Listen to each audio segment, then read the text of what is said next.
If you live in a developed country, did not lose your job and were lucky enough to be able to work from home during the pandemic, you are probably sitting on a pile of cash right now. And you're not alone. With restaurants, bars and stores closed, no possibility of travels, and all kinds of limitations that the pandemic brought with it, a lot of people in rich countries saved like never before during the last year. And how these people are planning to spend this saved money will play a big role in what will happen with the world economy in the next few years. Let's take a look at why.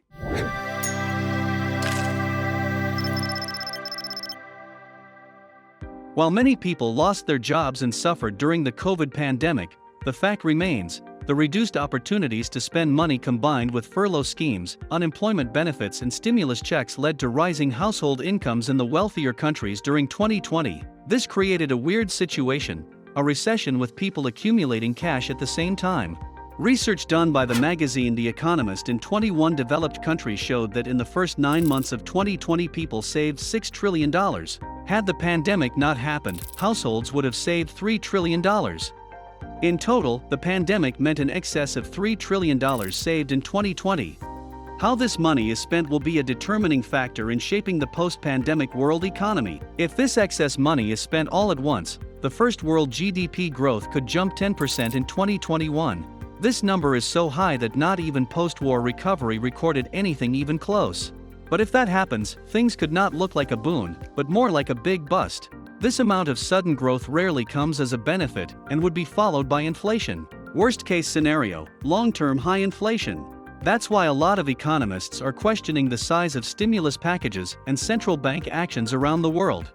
Joe Biden's $1.9 trillion package approved last March was also a target of criticism.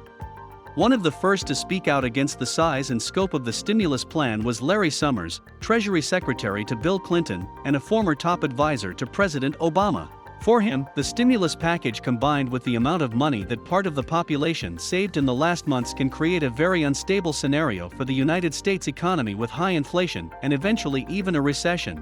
According to him, there is a chance that macroeconomic stimulus on a scale closer to World War II levels than normal recession levels will set off inflationary pressures of a kind we have not seen in a generation, with consequences for the value of the dollar and financial stability. Stating an example, he calculates the situation of a family of 4 with a pre-tax income of $1,000 per week. Under normal circumstances, this family would take home around $22,000 after taxes in 6 months. If the head of the household loses his or her job due to the pandemic and relies on government benefits stipulated by the Biden package, this family could take home more than $30,000, including regular unemployment insurance, $400 a week special unemployment benefit and tax credits. This is a big difference between the United States and other developed countries. While in most rich countries, wealthier people have accumulated most of the saved money, in the United States the not rich ones were also able to save. A study by J.P. Morgan has found that in December 2020, the poorest Americans' bank balances were around 40% higher compared to the year before. Among wealthier Americans, this number was 30% higher. In contrast, the poorest quarter of European households have been 50% less likely to increase savings as the richest. In Britain, the poorest say they have saved less during the pandemic than before. And in Canada, the poorest did not save at all. That is very important because taking into consideration that rich people traditionally treat saved money as wealth, not as income, the risk of a spending spree and higher demand and supply is limited to Europe and Canada compared to the United States. But demand is not the only thing that will put pressure on prices in the following months. The pandemic created problems that affected supply chains in many different areas. Port backlogs are a reality in many countries, and the rise in demand for electronic products created a shortage of semiconductors that has impacted many sectors, including car manufacturers and tech producers. On top of that, weather conditions in some parts of the world also disrupted supply chains, like the extreme cold in Texas in March 2020. And let's not forget a ship that blocked the Suez Canal for a week in March. According to Bloomberg, due to high demand and supply chain problems, as of May 2021, the world is also low on copper, iron ore and steel, corn, coffee, wheat and soybeans, lumber, plastic and cardboard for packaging. All of this adds worries about the future state of the economy. Usually, when a country is dealing with inflationary pressures, the central banks can act in a very simple way. When there are indications of tendencies toward higher prices and a stimulated economy, the central bank raises the interest rates to make access to money more expensive and therefore reduce economic activity. This usually leads to lower inflation.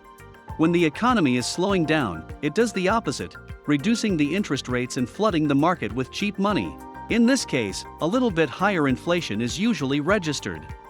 It has been like this for a while, and in general, in the last decade, if we look at central government targets, lower inflation has been a bigger problem than higher inflation.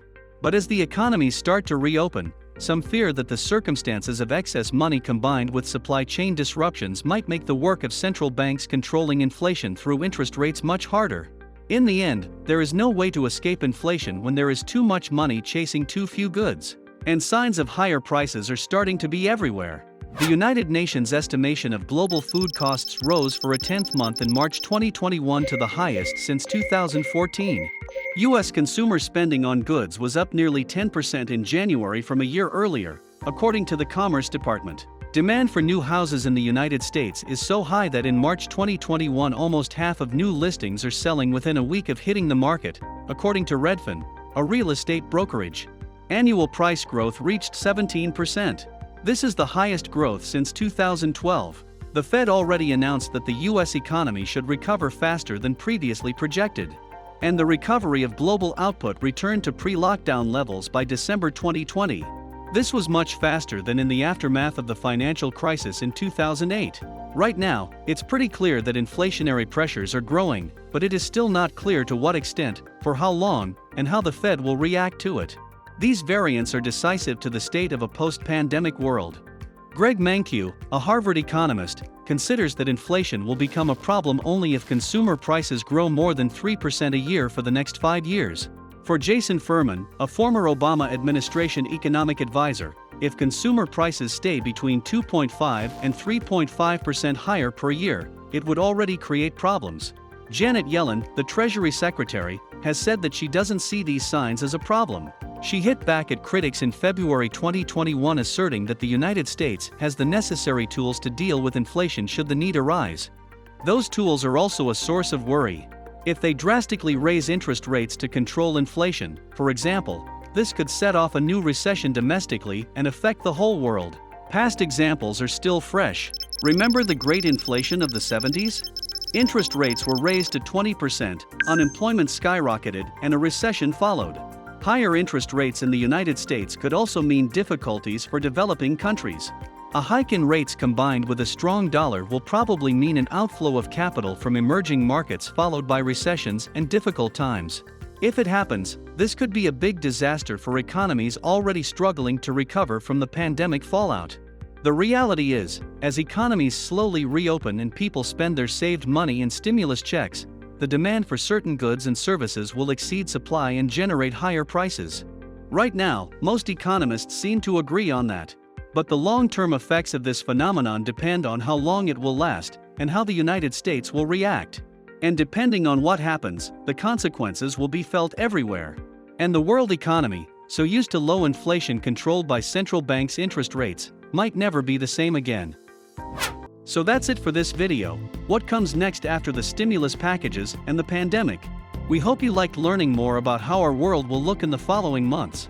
Since you made it to the end, click around and watch more. We hope you liked our video and subscribe to our channel.